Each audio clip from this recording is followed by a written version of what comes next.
Airport rescue and firefighting cold weather operations. Airport rescue and firefighting operations don't pause for winter. Snow, ice, and freezing temperatures demand heightened vigilance and adapted procedures. This comprehensive training will cover best practices for maintaining readiness and ensuring safety during cold weather operations. Today, we'll explore the unique challenges of airport firefighting during winter conditions and provide you with the knowledge, skills, and procedures that will keep both your team and passengers safe when responding to emergencies in snow, ice, and extreme cold. Pre-winter preparation. Successful cold weather operations begin long before the first snowfall.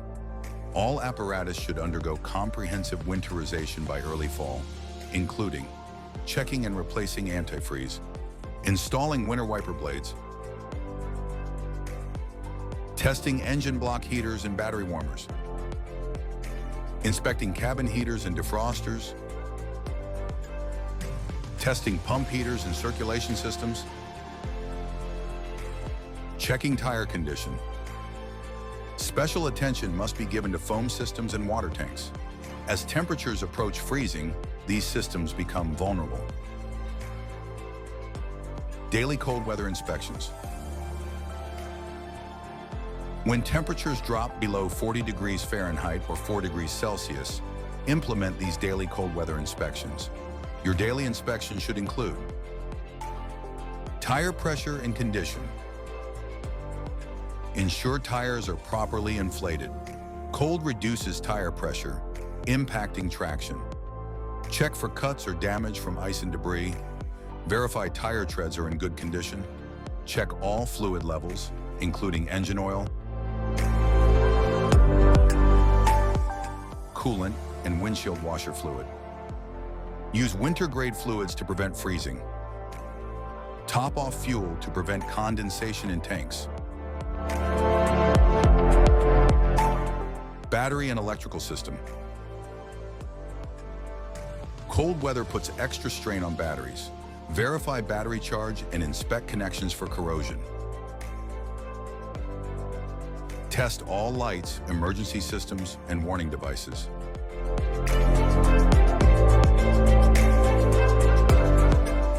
Ensure engine block heaters are functioning and properly plugged in when apparatus is parked. Pump and foam systems.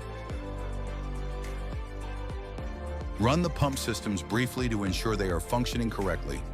Check for frozen lines or valves. Verify proper circulation and heating systems.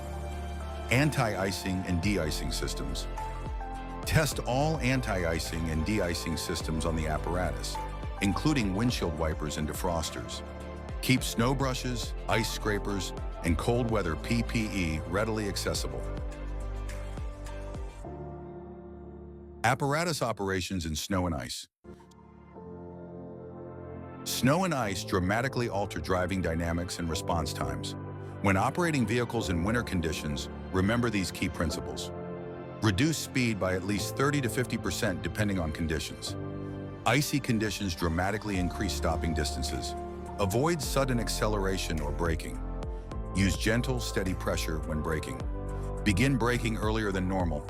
Accelerate slowly and steadily to prevent wheel spin. Maintain at least double the normal following distance.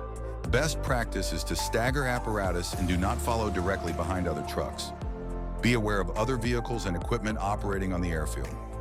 Be particularly cautious of black ice, which is difficult to see. Pay attention to shaded areas where ice may form first. If your apparatus is equipped with all-wheel drive or traction control, engage these systems when necessary. Use lower gears when possible to improve traction. If the vehicle begins to skid, remain calm. Gently steer in the direction of the skid and look where you want to go. Avoid overcorrecting or slamming on brakes.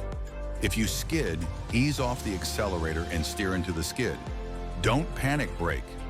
Remember that airport rescue and firefighting vehicles have a high center of gravity, which increases rollover risk in slippery conditions. Take turns at reduced speeds and avoid abrupt maneuvers to prevent rollovers. Fire suppression in cold weather.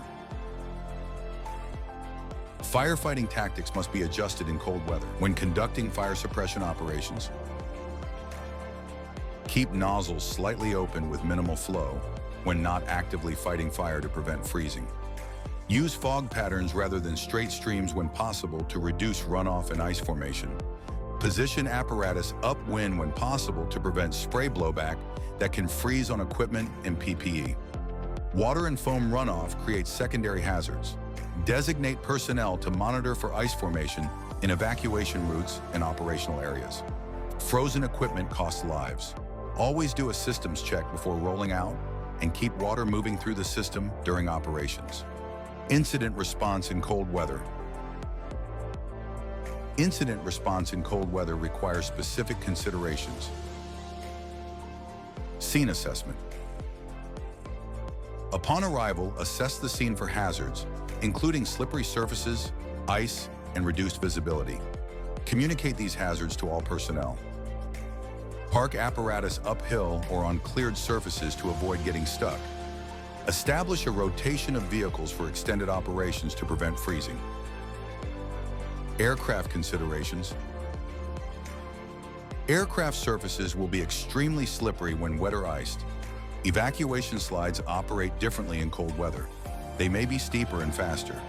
Passengers exiting aircraft may be inadequately dressed for conditions and at risk for hypothermia. De-ice pathways for evacuees using sand or approved chemicals. Coordinate with available ground transportation for rapid passenger relocation from the elements. Communication. Maintain clear and concise communication with all personnel. Cold weather conditions can impact radio signals and drain batteries faster. Carry spare batteries and use hand signals if necessary. Monitor weather updates. Blizzards can reduce visibility and delay reinforcements. Always have a backup plan. Winter weather can turn routine operations into complex missions. Pump operations and preventing freezing. Pump operations require special attention in freezing temperatures. To prevent pump and plumbing system freezing, keep water moving through the system during operations. Prevent pump freeze-ups by circulating water through the system during standby. When shutting down, fully drain all discharge lines, valves, and pump chambers. Use recirculation systems when available. Always follow proper winterization draining procedures after operations before returning to the station. Personnel safety and PPE. Cold weather isn't just hard on the apparatus. It takes a toll on firefighters too.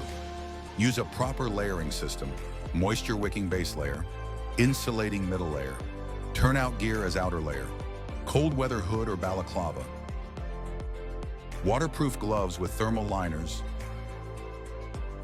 Ensure all personnel are wearing appropriate cold weather PPE. Rotate crews frequently to prevent cold stress and frostbite. Encourage hydration. Dehydration is still a risk in cold weather. Keep rehab areas warm and well supplied with dry clothing, blankets, and warm fluids. Monitor for hypothermia and frostbite. Watch for numbness, slurred speech, or discoloration of exposed skin. Remember that bulky cold weather gear may reduce mobility and dexterity. Post-operation maintenance is crucial in cold weather. Thoroughly clean the apparatus to remove salt, snow, and ice. Pay particular attention to the undercarriage, wheel wells, and brake components. Wash the vehicle to remove corrosive de-icing chemicals. Inspect the apparatus for any damage caused by ice or debris. Check fluid levels and tire pressure again. Recharge systems and document any issues for maintenance follow-up. Equipment storage. Store equipment properly to prevent freezing or damage. Park in heated bays when available, or apply external engine heaters if the apparatus remains outside. Conclusion. Cold weather operations present unique challenges that demand preparation, adaptability, and teamwork.